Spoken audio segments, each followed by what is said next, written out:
thing. There you Bunch go. of people taking it today. How's it been going so far? Pretty good. That's good. What's the average grade? I don't have it fully graded yet, largely because I kind of grade it all one page at a time. So because of that, like I do everyone's first page, everyone's second page, and that means I don't actually have all the scores till the end. So I don't have a score to report yet. Like in the B range? Yeah, it's looking like what I'd expect the average to be. The average is usually around middle B. That's good.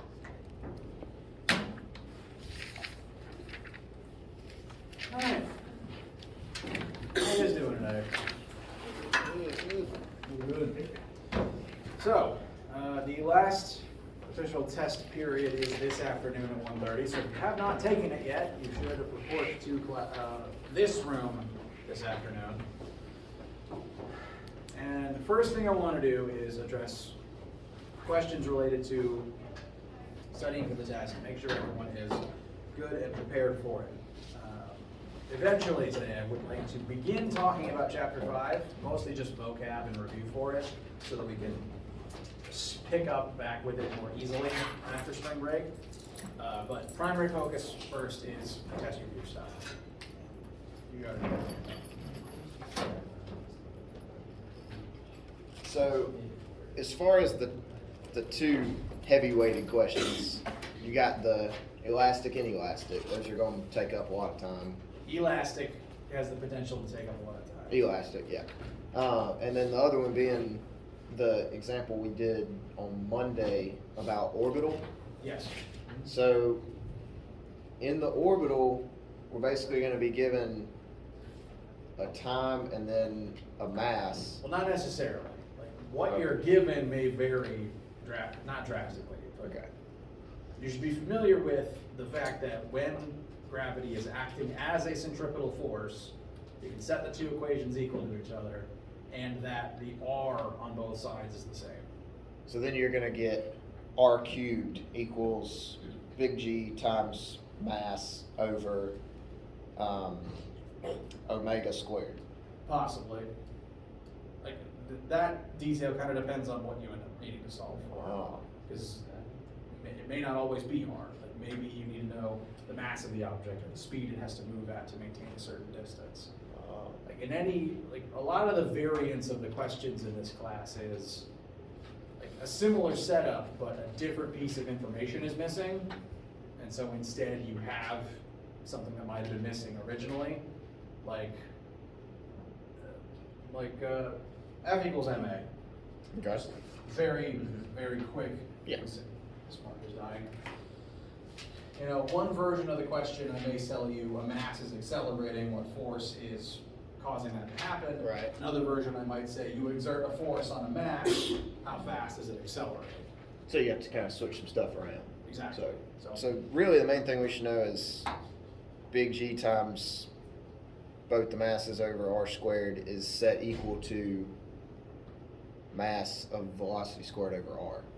Yes. That's the main thing. And then we can go from there. In the scenario, in space, in orbit, where centripetal force is caused by gravity, yes, you could set those two equations equal to each other in that way. Whenever something is acting as something else, those two things are equal. Gotcha. Yes. How do you know which one's mass 1 and mass 2? On the gravity side, it doesn't necessarily matter, so you really just need to pick. Yeah, but what about the centripetal force side? The way that you know which mass goes over there is that the centripetal force formula is always asking about the orbiting object. Because the velocity over there, like if we're talking about the Earth and the Moon orbits the Earth, Moon is moving at a certain velocity. So on the centripetal force side of that equation, the velocity is the speed of the Moon, the radius is how far the Moon is from Earth's core, and the mass is the mass of the Moon. So the centripetal force formula, whichever version you use, is always asking about the orbiting object, not the object being orbited. That makes sense. Because there are times where you could use the centripetal force formula separate from gravity, because on Earth, loads of things act as centripetal force. Where's my bike tire? Dr. Wanda took the bike tire. It's what is allowed. Well, I wanted the one that I could remove the string from, but I have another string, so it's fine. Like if I had something tied to the end of this string and I swung it around in a circle, the centripetal force wouldn't be gravity, it would be tension. And it would be orbiting my hand, which does have mass, but that mass doesn't really affect the orbit at all because, you know, my hand's gravity isn't what's causing this. Instead, all the data would be about the mass velocity of whatever's on the end of the string. So, centripetal force formula is always about the orbiting object, not the center point being orbited.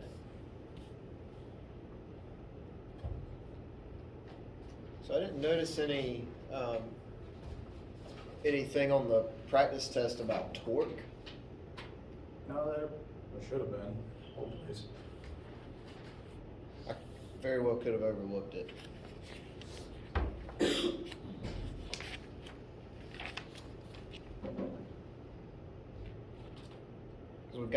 we've got a tension.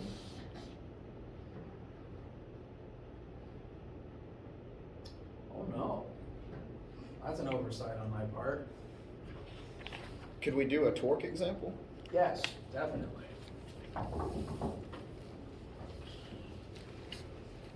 This is nuts. Wow, that's probably my worst one yet.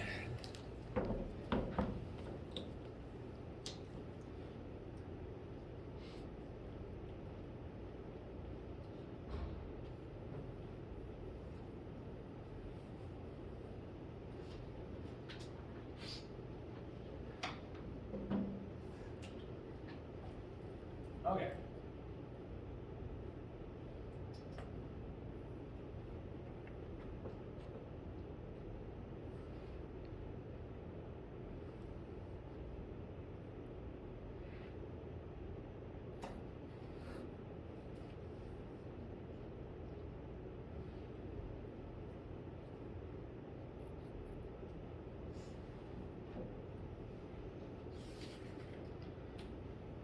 Okay, I think we had a student ask me about an example like this. I don't remember if it was this section or not. But let's say that we have a 10 Newton weight object, that is the weight of the object, not its mass, hanging from the end of a 1 meter long pole. Now, if I just if I set this up by itself, no other connecting ropes, no support system, what would happen? It's going to start turning, especially if I build this as a pivot point, the whole thing's going to rotate this way and it's going to fall down. And that's because the weight of this object is generating torque.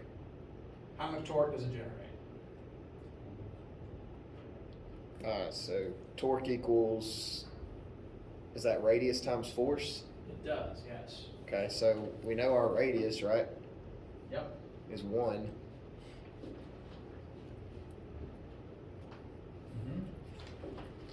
And then our force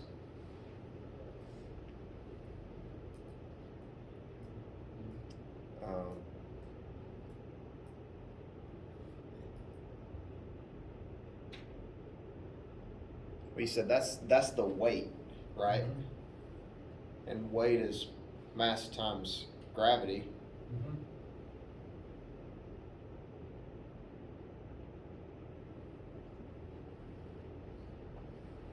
Would it not be 10? It would be 10. Because the weight of this object is what's pulling down here. So that is the force. That is the force.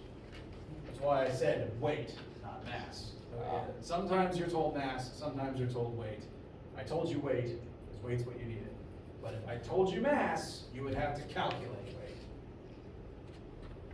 So that's 10 Newton meters. Correct, and good eye on the unit there. Unit for torque is Newton meters. Now, I'm going to add specificity just for the sake of kind of continuing the example. If this is the pivot point, then this torque is going to try to make this whole thing spin in the clockwise direction, like from 3 to 6. So I'm going to add a little clockwise spiral here. And if you just stuck this here with no support structure, it would rotate and fall, and bang into this wall here. But you don't usually want to see that. So, when most people have like signs like this, they tend to, attach ropes to keep it from falling over. So I'm going to tie a rope halfway down the length of the pole and use it to connect vertically upwards to a support piece higher up on the building.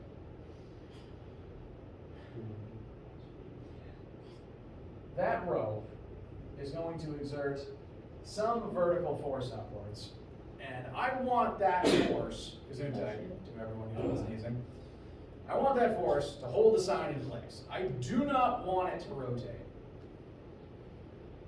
How much force does that rope need to exert on the sign if I tie it here, halfway down the length of the flagpole? If you tie it halfway down, like right there where it's connected, Yep. is it, Twice as much force, correct. This is because in order for the system to not rotate, kind of like how if you want something to remain still, all the forces need to add up to 0. If you want it not to rotate, all the torques have to add up to 0. So all the leftward spinning torques have to cancel out with all the rightward spinning torques. So this rope needs to exert the same amount of torque, but spinning in the opposite direction, which is why this force is to point up, whereas this one points down. So same formula again. The rope needs to generate 10 Newton meters of torque, specifically counterclockwise.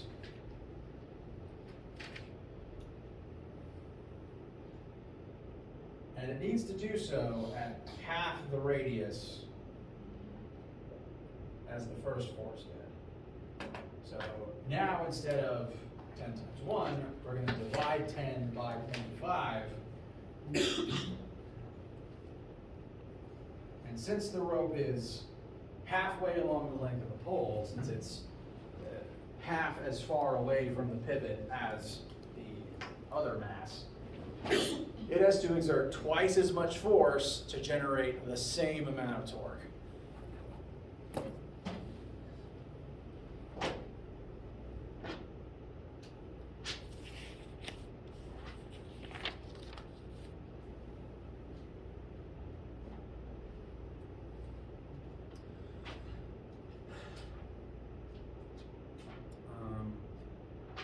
Let's try to compare this to any other place in the world where you might have noticed an effect like this. If you had a hammer and you were, using it to hit a nail, and you grabbed the hammer right here, just below the head of the hammer, will this be nearly as effective as holding it here instead? definitely. Definitely not. Because down here, you've got a bigger radius of rotation than up here. And that means to generate the same amount of torque and drive in the nail, you'd have to use like maybe 4 times the force if your hand is 4 times as close. So if you were doing it like this, and someone else was doing it like this, you'd have to work 4 times harder to get the same amount of torque to drive in the same nail. And that's where we're getting the 20 newtons from. It's having to work twice as hard going up, pulling Yes. up on it. Which means you'd need a rope that can handle 20 newtons of force, and everything you've got it connected to needs to be able to handle 20 newtons as well. Now, usually you wouldn't think to tie the rope here, because instead if you tied it here, it would literally not have to work as hard. Right. If you tie it directly over. Exactly. Yeah. The last place you want to tie it is here. That would be like, Have to work harder. exactly, that would be like trying to hold an entire great axe just by the last piece of it.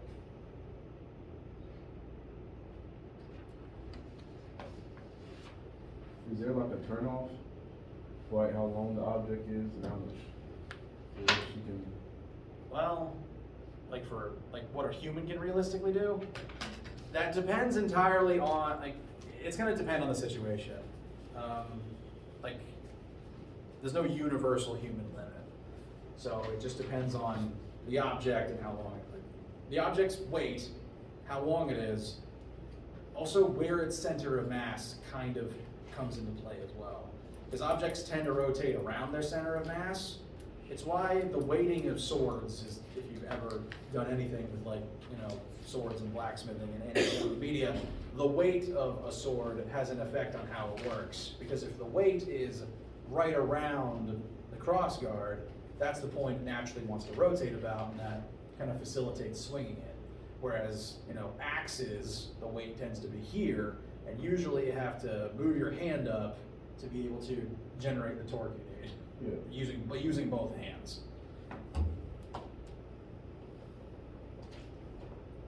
So it's very situational.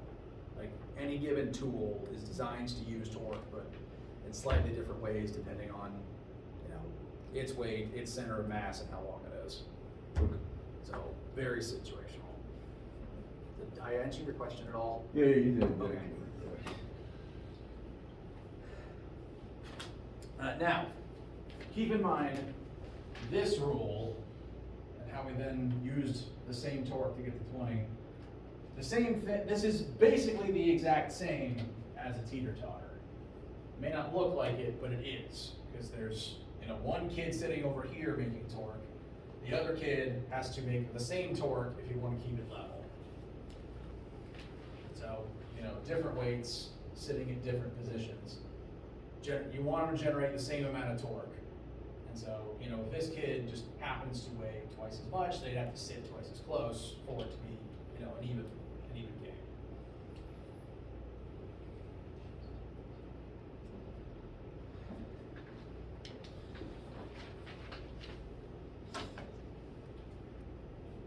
How you guys feel?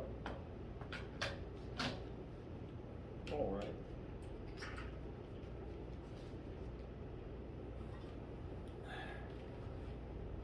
The torque and the orbiting ones definitely are the ones I feel like would trip you up. Yeah, well, they are the things we also talked about most recently. Right. And so I do try to design the test so it's a very even distribution of everything we've talked about. So if there's one thing that's like you're particularly weak in, it's not going to ruin your whole test. And while all the concepts are interconnected, the questions are separated enough to where if you just don't do well with torque, one question, maybe a tenth or like a 15th of your points is not going to mess up your score. Especially if you at least try it, write down formulas, give it an attempt. Once again, no one concept will ever sink a test for you in this class. That's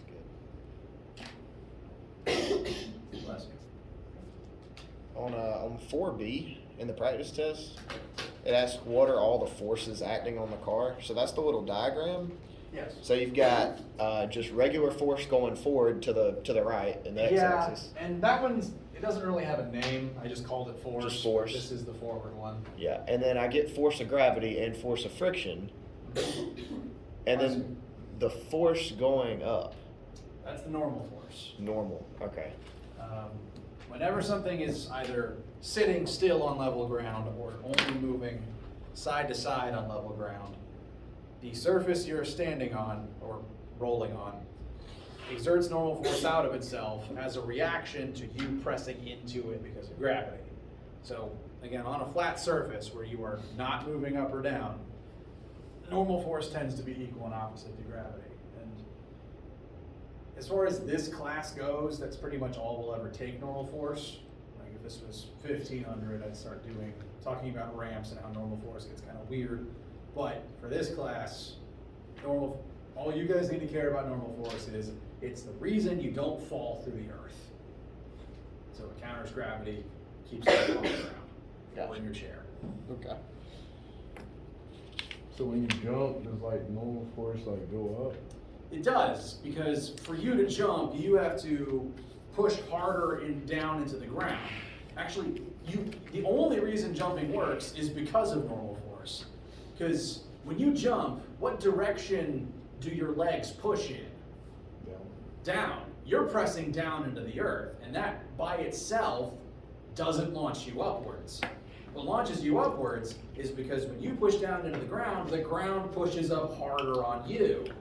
So the force that technically launches you into the air is normal force. So it's just like a trampoline. Yeah, like the earth is a trampoline as long as you put the force into it and you get the force back out.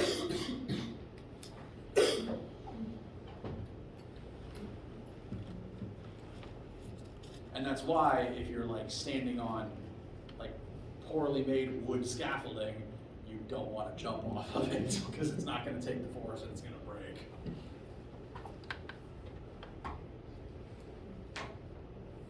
Will we have to convert rotations to radians? Yes. Okay. Now, I will have written on the board 1 rotation equals 2 pi radians, but you still need to be able to apply that. Right. Okay. Okay.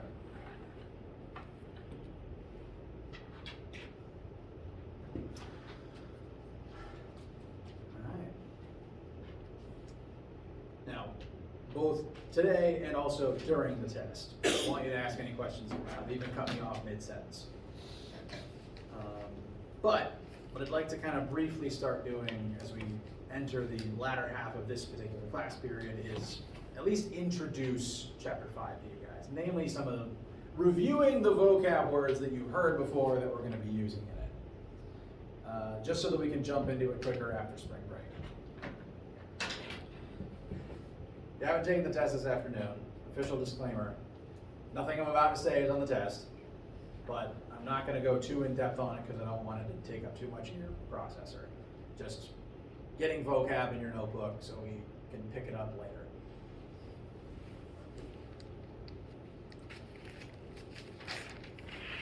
So Chapter 5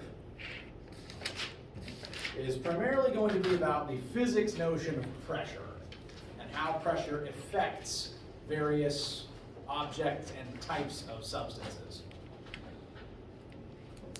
Now, before we define pressure itself, because that definition does take a second, I want to first review some info about states of matter and the differences between solids and fluids.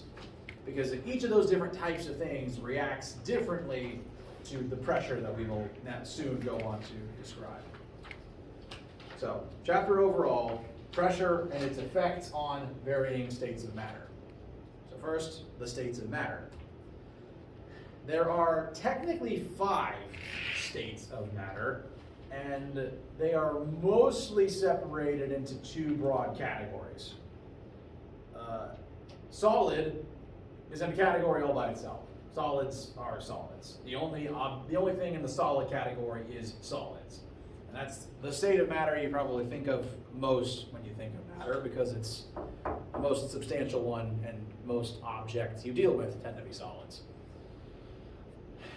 The next 2 most common states of matter on planet Earth are liquids and gases. And those together are in the category of fluid. Both liquids and gases count as fluid. Fluid is not a synonym for liquid. Fluid refers to any substance that can flow. So that's why plasma's on there. Correct. Plasma can also flow, but don't swim in it because you will burn. Liquid nitrogen. That's not a plasma, but that will also still kill you. Bless you. Liquid nitrogen is liquid. It's just evaporating very fast. But it's still a fluid. Yes, yes it is. That's why you can pour it. And then it turns into a gas. But you can also still pour, technically. That said, trying to pour air while you're surrounded in air is like trying to pour water while surrounded in water. It's like an episode of SpongeBob. Yes. It's why they swim in tar down there. So, liquids and gases both count under the category of fluid. A substance is a fluid if it can flow. If it can be put in a container of any shape, morph into the shape of the container, and then be poured out of it. And you can pour air as long as you're surrounded by a material that is more dense than air. Less dense than air. Less dense than air, sorry. Kind of like how if you had, you know, a pitcher of water and you were submerged, I don't want to say tar, if you were submerged in, what is a safe liquid? It's more dense than water. Oil is less dense than water, actually. Is it? Wait, oil floats. Oil has to be less dense than water. Oh, actually, yeah, so that's actually perfect, you're right. If you had a pitcher of water and you were, you know, swimming in oil, you could pour the water out and it would sink to the bottom of the oil. So water flows, air also flows, you just have to be surrounded by gas that is less dense than air. So yes, you were exactly right. And each of those two categories, solid versus fluids, react differently when pressure is exerted on them. Solids, barring extreme cases, they just like to chill. They kind of are in the shape they're already in, and that doesn't change unless you force it to change. If I exerted a lot of force and a lot of pressure on this piece of iron, either nothing would happen, or eventually I could overpower it and it just breaks. So solids have both definite volume and definite shape. The only way to change its shape is to permanently break it and deform it. Whereas fluids, their relationship with volume is, pardon the pun, a bit more fluid, and their relationship with shape is entirely fluid. Because either of these things take the shape of their container. The air in this room is shaped like this room, but if the air in this room was outside, it would blow like the wind all over the place and take the shape of the world around it. Same with liquid. You know, you can pour water into any shaped container, and as long as it doesn't overflow, it will morph into the container that it's now in. And because of that fact, all fluids react differently to pressure. Pressure causes them to flow, whereas pressure on solids has the potential to simply break them, because this doesn't flow, this doesn't deform naturally. But whereas liquids can take any, all fluids rather, can take any shape. And as a result, they respond differently to pressure, and we'll be kind of looking into those differences, and occasionally how the two interact with each other, how fluids interact with and exert pressure on solids. Wait, is peanut butter a solid? Ooh, that's a good question. It's high. Peanut butter does definitely melt, as does similar things like Jell-O. Not literally similar, but similar in that it's kind of a halfway state. There is, gel isn't really a state of matter, but, because peanut butter is, I would say technically, a bunch of solids clumped together, like clay, basically. Clay is a solid, but it's a bunch of tiny solids stuck together very loosely, so you can rip it apart and mold it. Kind of like how,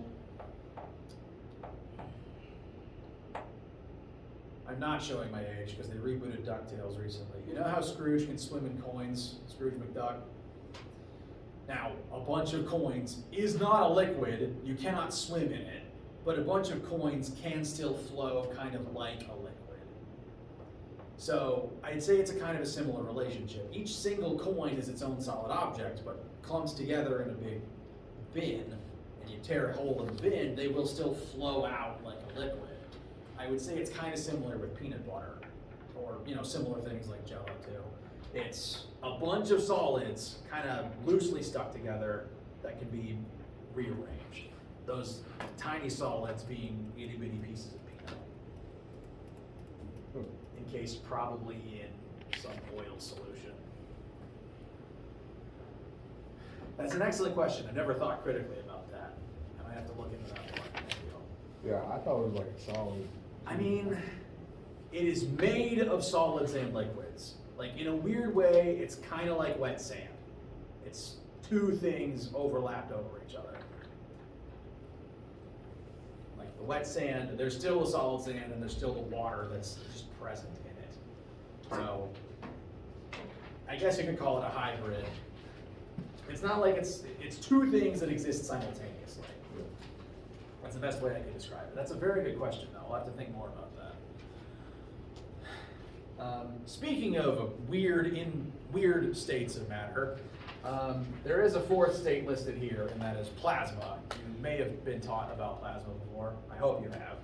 Plasma is kind of weird in that it's pretty rare on Earth, but it's actually the most common form of matter in the entire universe, because it's what stars are made of, and space, speaking in terms of space, stars make up most of the mass of the known universe.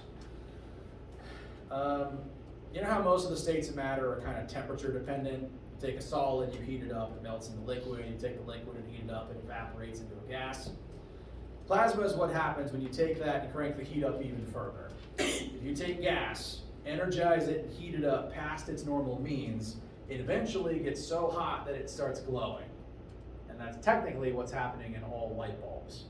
There's gas in the bulb, you run current through it to energize it, it heats up, and it turns into plasma and starts glowing. It's one reason why, one, you don't want to touch light bulbs. They're hot, they're full of charged plasma. Two, they are usually filled with specific gases such that they glow a specific way, and oftentimes those specific gases are things you don't want to breathe, which is why a lot of modern light bulbs say on the packaging, if this cracks, don't inhale and get rid of it, because you don't want it to leak around you. So plasma is superheated gas, and it is its own separate state of matter because it has its own weird list of properties. It's not just gas that glows, it's gas that is glowing and hot and is now electrically charged, so it tends to clump up together like floating soup. Like rather than, air which flows everywhere, plasma tends to clump up into a ball because the electric charges are drawn towards each other. And if that ball gets big enough, it turns into a star. So is this the same type of deal with a plasma cutter? Yes, it is. That is simply generating well, technically it shoots air out of the hole, and as the air is shooting out, electric current runs across it to flash turn it into plasma. And that plasma is very hot and flowing in a direction so that it just melts whatever it's pointing at. Technically, that's a mini lightsaber. Granted, lightsabers are pseudoscience at best, but the best explanation for them is the blade is made of plasma, which is why it glows and burns things. So that's the fourth state of matter. It is counted among the liquids. I don't think we'll talk about it much because it is a weird liquid. It's the weirdest liquid. But while I've got this list up, I want to go ahead and say there are technically 5 states of matter. Peanut butter is not one of them, unfortunately. Neither is Jell-O. Even though they do have their own very weird characteristics. But the 5th state of matter is even weirder, and there's a chance none of you have heard of it, because it doesn't exist in nature at all. Plasma exists in nature, just not much on planet Earth. But the 5th state, and I'm bringing this up because sometimes I'll say the 5 states of matter, and I want to make sure that makes sense. The 5th state of matter is called a Bose-Einstein condensate. And it has a really weird name because, a really scientific name, because you can only make it artificially in a lab. Plasma is what happens when you take gas and make it even hotter. This is what happens when you take a solid, the other coldest state of matter, and make it even colder. But so cold that it's approaching absolute zero. Is anyone in here not familiar with the notion of absolute zero? Does that mean it just breaks? Absolute zero is the coldest anything can ever be. The point when every joule of heat has been extracted from it. There is a floor for how cold something can get, and absolute zero is that floor. Since heat is the presence of energy and cold is just the absence of energy, absolute zero is the absence of all energy. The coldest anything can ever be. And that doesn't exist in nature because energy is everywhere and you can't really escape it. But in a lab, you can remove as much energy as possible, pretty close to absolute zero, and as we will discuss in in about a month for thermodynamics. When something gets cold, its particles get closer and closer together. Things shrink when they get cold. You may have noticed that with jewelry. And Bose-Einstein condensate is the coldest anything has ever been, so its particles are the closest together they have ever been. Rather than just being a really cold solid, the atoms get so close together that their quantum wavelengths start overlapping, and it turns into weird timey-wimey soup. So it makes it more brittle? It makes it start defying physics as we currently understand it. Because like we use dry ice to get sound deadening out. And you just like dump the dry ice in there and then just hit it and it shatters. That's still, you're right. When things are cold, they shrink, they do tend to get more brittle, and you can't break them more easily. That is absolutely true. But this is like 20 times colder than that. Yeah. Absolute zero is still burning hot compared to this. Oh. Sorry, no, I said that wrong. Dry ice is scorching hot in comparison to this. Wow. Like dry ice is like maybe negative 50. This is negative 250.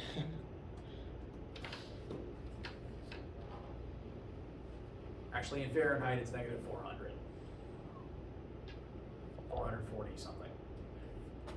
Once again, coldest thing that exists. If you were this cold, you'd like, there's no way to describe how dead you'd be. You just disintegrate. Like, not even disintegrate, you'd shrink all the liquid, and like every part of you would shrink to the smallest size possible. You'd run out of energy, and then eventually you'd warm back up, probably into, mush. Oh. Not good. Like, it's worse than being turned into an ice statue. It What's is that? more permanent and more worse than being turned into an ice statue. What's that guy's name again? This one stands for Einstein. This stands for Bose, a different scientist. And this is not a person, this is just the word condensate. So, you will never encounter a Bose-Einstein condensate unless you get into very high-level physics. But it is the fifth state, so I say the 5 states of matter, and that's why. It's very weird. We literally can't describe it. There's no good explanation for it other than very odd quantum mechanics, and the human eye cannot process those. Now, there's 2 more definitions I'd like to briefly discuss. First being density, which should be a term you're familiar with from previous science classes. Density is how much matter is crammed inside of a certain space. It is literally matter per volume. How much material is jammed into a certain size object. The more dense something is, the heavier it tends to be for its size. A comparison would be this piece of iron compared to a chunk of styrofoam that is the same size and shape. Styrofoam is not very dense. You would maybe not even notice a piece of styrofoam that size if I placed it in your hand. Whereas this, same volume, same size, is 100 times heavier at least. Is that velocity? That is volume. That is Ah. uppercase V for Gotcha. volume. Excuse me. I do want to make sure not to inadvertently give you too much math to think about right now that isn't the test. So we'll focus on the variables later. But definition of density is mass per volume. So the amount of stuff jammed into a certain size space. Density comes up when you think about if something's going to float or not. If something's less dense than water, it floats. More dense than water, it sinks. So again, a styrofoam brick that size would float, but that piece of iron will sink. Humans are, depending on the individual, about as dense as water. So sometimes we float, sometimes we don't.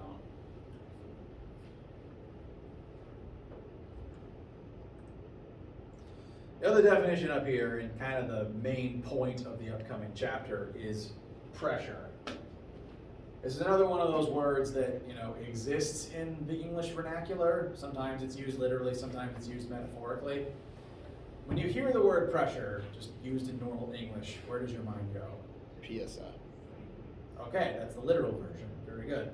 Yes, PSI stands for pounds of pressure per square inch. That's literally this. That is a unit of force divided by a unit of area. Pounds over square inches. But in our case, it'd be what, square meters? Yeah, we're gonna do newtons per meter squared, which Oh. is pascals. Kind of like how kilograms times meters per second gives you newtons. Gotcha. So that's actually the science version. And yes, that is quite literally what it means. Pressure, science speaking, is force exerted over a surface area. And technically, anytime you've ever exerted a force, it has been over a surface area. And so your body is actually creating pressure whenever you push things. Say, for instance, you needed to open a door today, and it was, a push door. So you would use the flat of your hand and push on the door. Say that takes 10 newtons. 10 newtons of force to open the door, that's pretty fair. And if you use the flat of your hand to do that, it's geometrically speaking, this is an irregular shape. Like this isn't a circle or a square. But your palm and your fingers as well has a certain surface area to it. And with the right tools and the right formulas, you could calculate the surface area of your hand. If you needed to, you could reduce it down to a circle and some rectangles if you had to, but this is a certain surface area. For simplicity's sake, it's not 1 meter squared. I'm just going to call it a meter squared to make it easy. Let's just say that my palm had a surface area of 1 meter squared. When I use my palm and exert, if that was the size of my palm, and if I exerted 10 newtons of force using the flat of my hand, my whole hand, that would cause a certain amount of pressure, and that's what you actually feel. Whenever you feel something pushing on you, your nervous system doesn't actually register force, it registers pressure. That is what your nerves are designed to measure and tell your brain. So, if I, went through this particular motion, my body would register that this particular action feels like 10 pascals of pressure. That's not a lot. It's a very small amount.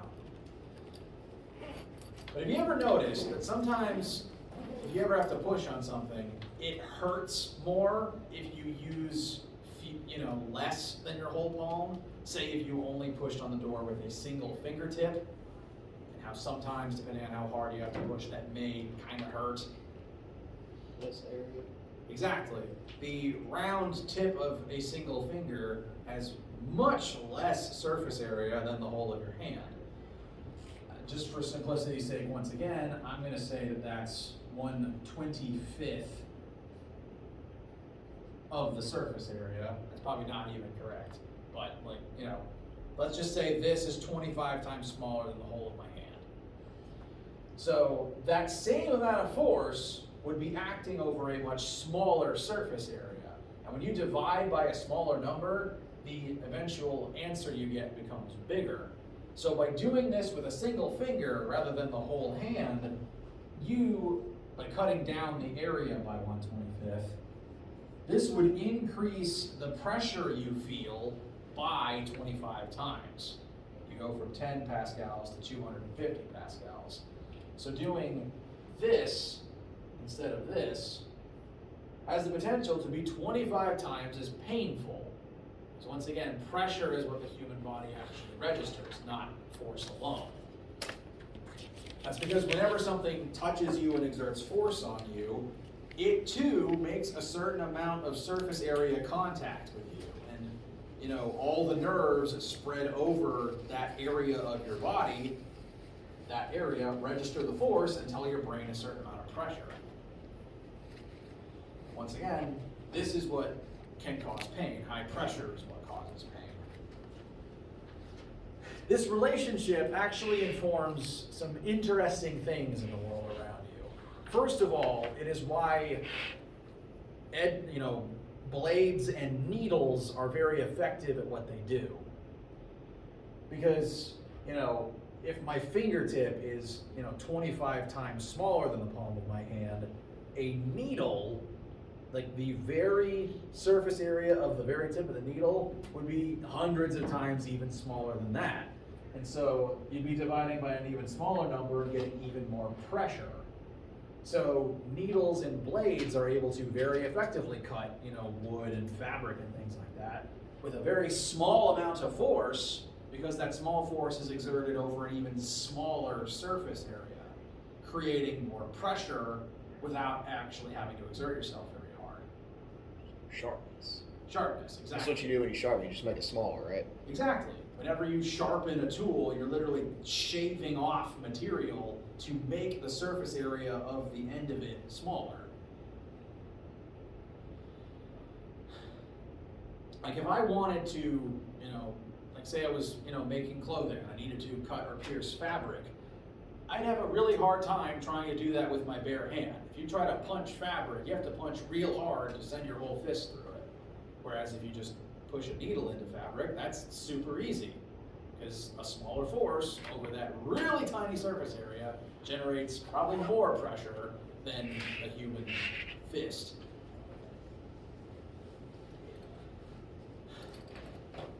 So, pressure is the relationship between the force and the surface area. This is why humans invented, sharp blades and needles to help us with that. The other thing this affects is actually how your body responds to physical air pressure.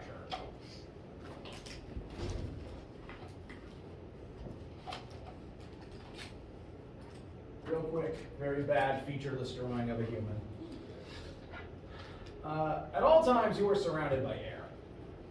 I feel that's pretty fair to say. On Earth, you are always surrounded by either air, water, or some other fluid. Because if that air was gone, you'd have problems. And you don't tend to think about this, but air has weight. Air's made of mass, right? It's made of physical atoms and stuff. That means it has weight. And that means the entire atmosphere is literally weighing down on you at all times. But it's not forced just down vertically on your head. You are surrounded by air. So you're being squeezed inwards by air literally every day you've been alive. And that inward force on all of your entire body's surface area points in a bunch of different directions at once, because strictly geometrically speaking, humans are not a uniform shape like a circle or a square. But you still have a surface area, and the force from the air is pressing into you in all directions all at once. So when the weather person tells you air pressure, that's literally the force the air is exerting inward on the surface area of your body. And you don't notice it, because the human body is designed not to notice it.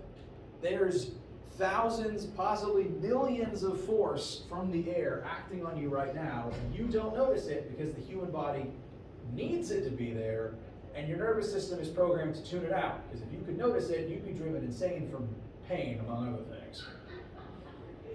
But we need that pressure to be there. If it isn't there, like if there's too little air pressure, like in space, you tend to get, scenes in movies where someone is thrown out into space and they explode. Because you need that air pressure pushing in on you all the time. Your body is designed to have it there. Kind of like how deep sea fish explode and die when you bring them up to the surface. They're used to tremendous water pressure acting on them. And if they don't have it, their bodies expand and burst. So there's air pressure on you, and there's air force on your surface area. You don't notice it, but you need it to live. So don't go to space without a suit, and be very careful deep sea diving, and never try to take a blobfish home as a pet. They won't survive the trip. Or swim up too fast. Oh, don't do that either, yes. And this will be the types of things that we're exploring once we get back to spring break. Sound good? All right. Have an excellent day. Study well for the test if you haven't had it yet. And I'll see you guys for that this afternoon. Are you gonna pretty much be in here until then? Or? Here in my office. Okay. All right.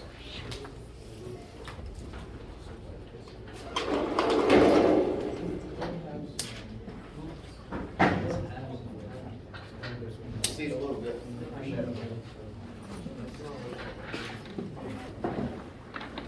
Alright. See ya.